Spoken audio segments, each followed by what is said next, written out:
Hello friends, good morning. कैसे हो सब लोग? अच्छे हो ना? आज हम करेंगे लेसन नंबर 4, महाराणा प्रताप। आपने नाम तो सुना होगा महाराणा प्रताप का, आपने देखा भी होगा, उसकी पिक्चर भी देखी होगी, उसकी सीरियल भी आती है वो भी आपने देखी होगी। अगर जिसको पता नहीं है वो आज हम अच्छी तरह से सुन लेंगे कि क्या है महाराणा प्रताप, कौन है, और उसके बारे में हम पूरी जानकारी लेंगे। महाराणा प्रताप उन देशभक्तों में से थे जिन्होंने स्वतंत्र की बलि वेदी पर अपना तान मान धन सब कुछ न्यौछावर किया। महाराणा प्रताप ऐसे थे भक्त, देश के लिए उसने सब कुछ, अपना तान मान धन सब कुछ निछावर कर दिया, यानी कि उसका मतलब है सब कुछ दे देना। उसको कोई भी ऐसे बोलते हैं कि आप अपना जान दे दो, अपना जीव दे दो, तो भी वो देने के लिए तैयार होते हैं। उसको क्या बोलते हैं? निछावर देना। वे मेवाड़ के महाराणा उदय सिंह के पुत्र और महारानी राणा सांगा की पौत्र थे। वो कौन थे? तो वो मेवाड़ के महाराणा उदय सिंह के पुत्र और महारानी महाप्रतापी राणा सांगा के पौत्र थे। जब प्रताप सिंह राजगद्दी पर बैठे तो उस समय अकबर भारत का सम्राट था। जब प्रताप सिंह राजगद्दी पर बैठे थे तब कौन था भारत के ऊपर? अकबर भारत का सम्राट, यानी कि वो राज करता था। अकबर अपने साम्राज्य का विस्तार कर रहा था। अकबर क्या कर रहा था कि जैसे उसका साम्राज्य आगे बढ़ता जाए वैसे वो काम कर रहा था। उसने अनेक भारतीय राजाओं को जीत कर उन्हें अपने अधीन कर लिया था। उसने क्या किया था कि भारत के बहुत सारे राजा को उसने क्या किया था? जीत हासिल की, और वो राज्य था वो उसने अपने पास ले लिया था। कुछ राजाओं ने तो बिना लड़ाई किए ही उसकी अधीनता स्वीकार कर ली। बहुत ऐसे राजा थे कि जिन्होंने क्या किया था? लड़ाई नहीं की थी, फिर भी उसने क्या दे दिया था? अधीनता स्वीकार कर ली थी कि हाँ ठीक है, हमको वो देना है आपको राज्य, तो वो दे देते हैं। परंतु राजा राणा प्रताप ने उसकी अधीनता स्वीकार करने से इनकार किया, क्योंकि राणा प्रताप ने क्या किया था कि उसने बोला था कि नहीं, मैं किसी का ऊपर उपकार नहीं करूँगा, कि अगर कोई मुझे बाद में बोलेंगे तो हमने लड़ाई नहीं की, जीतना है, नहीं जीता है, ऐसे ही आपने हमारा राज्य ले लिया। तो उसने बोला कि मैं किसी के ऊपर क्या नहीं करता? स्वीकार नहीं करता, स्वीकार करने से इनकार कर दिया। राणा प्रताप के पिता उदय सिंह ने मेवाड़ की राजधानी चित्तौड़ को छोड़ दिया। उसने क्या किया कि राणा प्रताप के पिता उदय सिंह ने मेवाड़ की राजधानी चित्तौड़ को उसने छोड़ दिया। उन्होंने एक नया नगर उदयपुर बसाकर नई जीवन के शेष 4 वर्ष बिताए। उसने क्या किया? उन्होंने एक नया नगर बसाया, यानी कि एक नया नगर बसाया, उदयपुर जिसका नाम था, बसाकर वही जीवन के शेष 4 वर्ष वहाँ पर उसने बिताया। हाँ, आगे हम देखते हैं। राजगादी पर बैठने ही राणा प्रताप ने कहा, वीरों, हमारी राजधानी चित्तौड़ को पराधीन हुए अब 5वां साल है। उसने बोला कि हम किसी के ऊपर क्या है, वो उसने बोला कि राजधानी चित्तौड़ को पराधीन हुए हमको 5 साल हो गए। हमें अपनी मातृभाषा से शत्रु के निकाल दिया था। उसने क्या बोला? हमें अपनी मातृभूमि से शत्रु ने निकाल दिया था। हमारा कर्तव्य है कि हम चित्तौड़ को फिर वापस ले। उसने बोला कि हमारी जो भूमि थी जहाँ पर हमारा जन्म हुआ था वो शत्रु ने हमको निकाल दिया था, लेकिन हमारा कर्तव्य है कि हम फिर से वो चित्तौड़ हम वापस ले लेंगे, क्योंकि मातृभूमि से प्यारी दुनिया में कोई वस्तु नहीं है। उसने बोला कि मातृभूमि से कोई प्यारी चीज़ ही होती नहीं है। प्रताप के इस भाषण से वीरों का खून उबल पड़ा।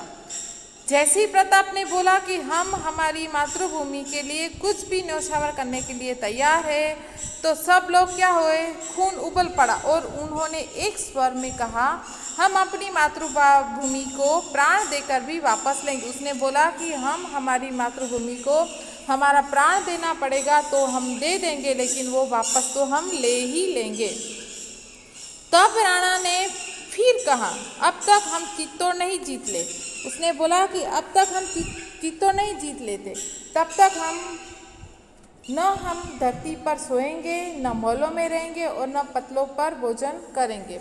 उसने क्या बोला कि जब तक हम चित्तौड़ जीतेंगे नहीं, तब तक उसने प्रणय किया है कि हम क्या नहीं करेंगे, धरती पर नहीं सोएंगे, न महलों में रहेंगे और न पटलों पर भोजन करेंगे।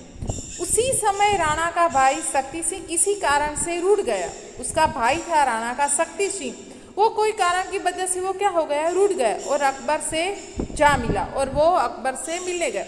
कुछ महीनों के बाद अकबर ने महाराणा प्रताप के पास एक दूत भेजा।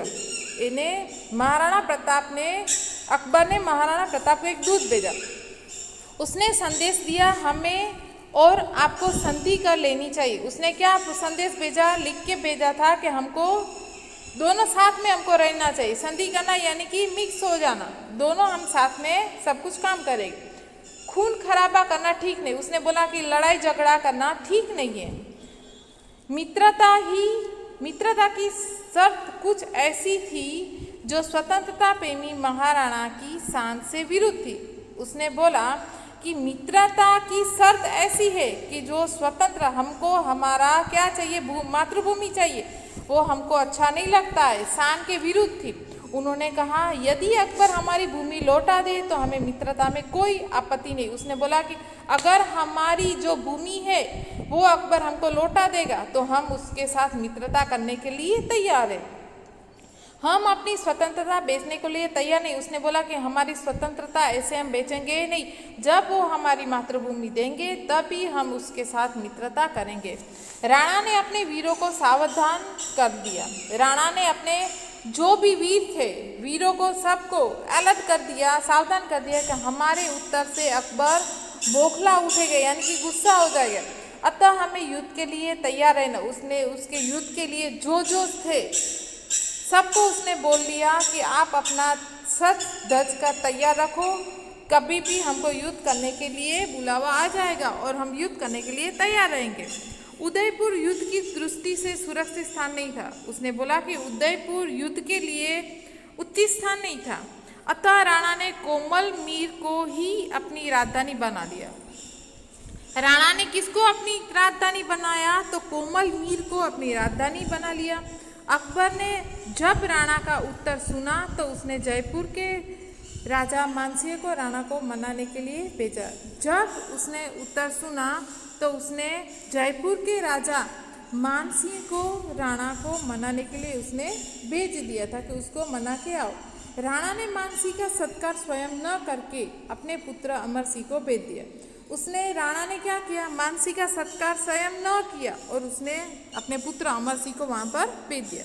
उसको मानसिंह ने अपना अपमान समझा और राणा को बुरा भला कहकर चला गया। बहुत उसने अपमान किया और बुरा भला कहा और वो चला गया। मानसिंह ने आगरा में जाकर अकबर के कान भरे। मानसिंह ने क्या किया, आगरा गया और अकबर के कान भरे। उसके कहने से राणा प्रताप के विरुद्ध युद्ध की तैयारी होने लगी। जैसे उसने बोला तो उसके कान भर गए और राणा प्रताप के लिए वो युद्ध करने के लिए अकबर क्या हो गए, तैयार हो गए। अकबर ने अपने पुत्र सलीम को मुख्य सेनापति नियुक्त कर मानसिंह, शक्ति सिंह, महावत खां आदि की देख रेख में युद्ध के लिए सेना भेज दी। पुत्र सलीम को क्या हुआ, अकबर ने क्या किया था, अपनी सेना को उसने भी तैयार कर लिया भेजने के लिए युद्ध के लिए। जैसी मुगल सेना विशाल थी और उसके पास युद्ध का सामान भी बहुत था। मुगल सेना बहुत बड़ी थी और उसके पास युद्ध लड़ने के लिए बहुत सारा सामान था। कहते हैं कि अकबर की सेना 80 मील के घेरे में फैली थी। जैसे कि अकबर की सेना कितनी थी, 80 मील, 80 किलोमीटर घेरे में फैली उतनी बड़ी उसकी सेना थी। राणा और उसकी सेना उसके घेरे में गिरी हुई थी और राणा और उसकी सेना उसके घेरे में गिरी हुई थी। कोई रास्ता ऐसा न था जहां अकबर के सैनिक न थे। कोई ऐसा रास्ता नहीं था कि वहां अकबर के सैनिक, पूरी चारों जगह पे वो क्या था, अकबर के सैनिक ही फैले हुए थे। केवल हल्दी घाटी ऐसा स्थान था जहां राणा की सेना को निकलने का रास्ता मिल सकता था। एक ऐसा स्थान था हल्दी घाटी के, ऐसा स्थान था कि जहां राणा की सेना को निकलने का एक रास्ता उसको मिला था। राणा प्रताप केवल 22,000 सेना थी। राणा प्रताप के पास कितनी सेना थी? 22,000 सेना थी। उनमें से 10,000 भील थे जो खुले मैदान में लड़ने के लिए तैयार न थे। 10,000 ऐसे थे, 10,000 भील थे और जो खुले मैदान में लड़ने के लिए तैयार नहीं थे। केवल 12,000 सेना से ही उसके अकबर की विशाल सेना के साथ युद्ध कर। देखो, राणा प्रताप के पास कितनी सेना थी? 22,000 ही सेना थी, यानी कि अकबर के पास तो बहुत सारी सेना थी, लेकिन 12,000 जो सेना थी वो अकबर की विशाल सेना के साथ वो बहुत कम थी। राजपूतों ने बड़ी वीरता से युद्ध किया और हल्दी घाट को बचाते रहे। बहुत मेहनत की, लेकिन हल्दी घाट बचाने में भी उसको थोड़ा बहुत मेहनत करनी पड़ी, लेकिन बचा पाए। राणा जातिद्रोही और देशद्रोही मानसियों के खून के प्यासे थे। राणा क्या थे?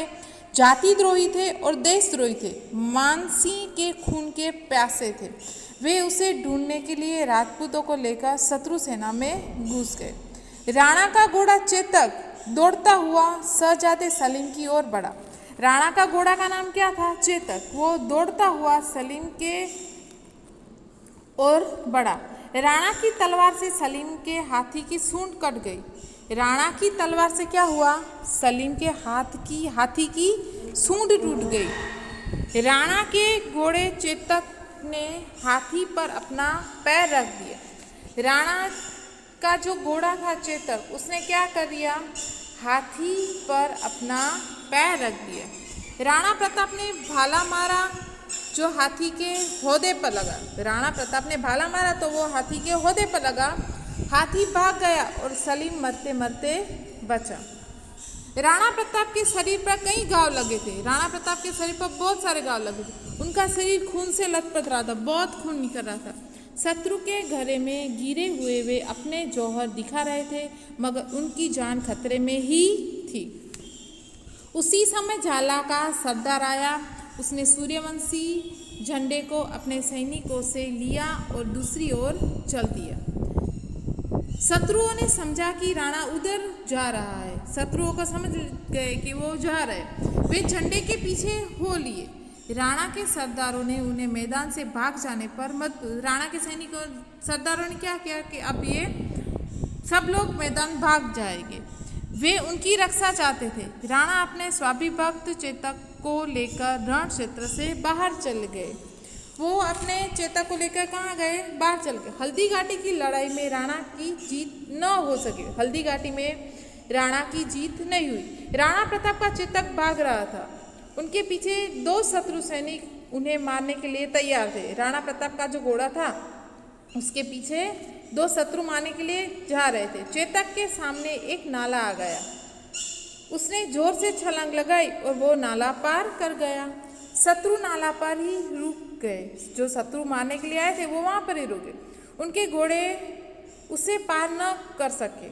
चेतक राणा को लेकर बहुत दूर निकल गया। वह इतना थक गया कि अब वह दौड़ नहीं जा सका। अंत में उसने अपने प्राण छोड़ दिए। राणा अपने प्रिय घोड़े से लिपटकर रोने लगे और बाद में चेतक घोड़ा का क्या हो गया? मृत्यु हो गई। उसने प्राण छोड़ दिया और राणा वो उसको लिपट कर वो बहुत रोने लगे।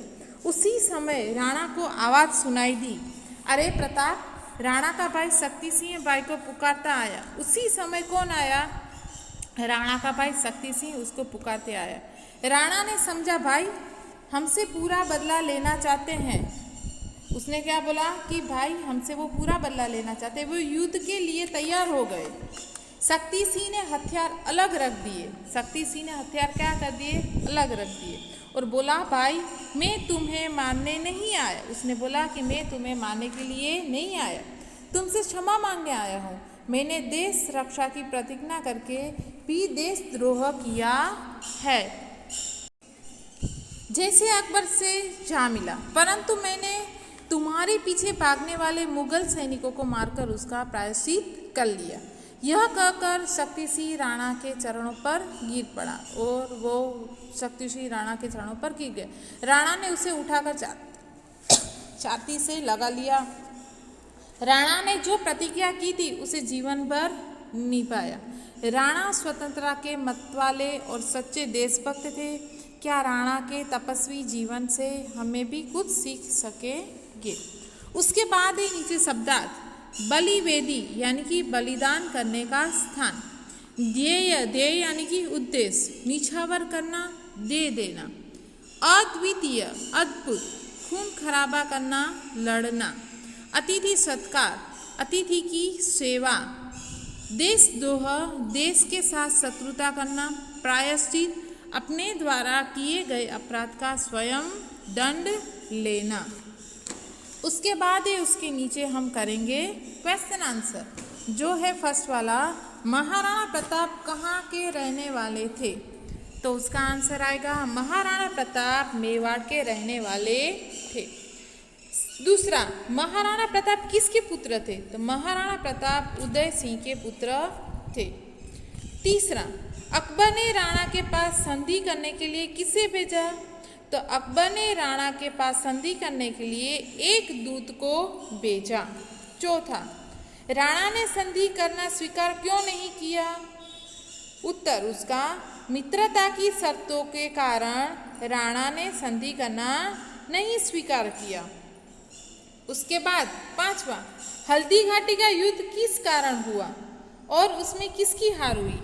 हल्दी घाटी का युद्ध करने में अलावा कोई स्थान नहीं था, इसलिए उन्होंने हल्दी घाटी पहुंचकर युद्ध किया और उसमें राणा की हार हुई। उसके बाद है सिक्स वाला, झाला के सरदार ने राणा को कैसे बचाया? झाला के सरदार ने सूर्यवंशी झंडा दूसरी ओर ले जाने के राणा को बचाया। उसके बाद शक्तिसिंह कौन था? उसने महाराणा प्रताप की सहायता कैसे की? शक्तिसिंह महाराणा प्रताप का भाई था।